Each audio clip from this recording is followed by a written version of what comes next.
He was wonderfully, delightfully unpredictable. Yes, and I had to have an earpiece. My function really was just to be the stooge and to have the earpiece and to be told from the producers' gallery what was happening next, what camera was malfunctioning, what line we were supposed to be going into, but hadn't broken down. So I could hear these kind of crises brewing in my ear. Terry would have none of that, very sensibly. Sometimes he'd take his earpiece out, but he just had the one channel, which was just for him and his producer. Sometimes he'd put even that on the desk. But so it was my job to say, when Terry was waxing lyrical with somebody, it was my job to say, Terry, the news is coming up. He'd say, oh, never mind.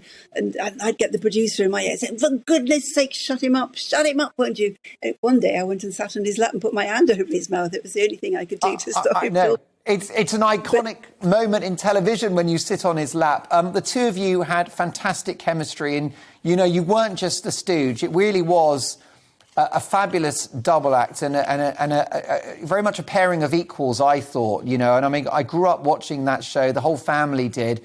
Were you friends? Like, were you close to Terry?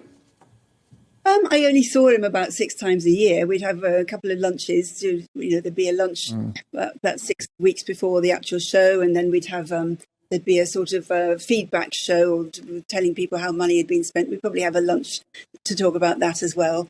And sometimes we'd be presenting a cheque to one of the charities that we'd raised money for, and sometimes we'd meet for a photo call for that. Pudsey Bear always featured. We often met with Pudsey Bear in some studio or to have our photos taken every year.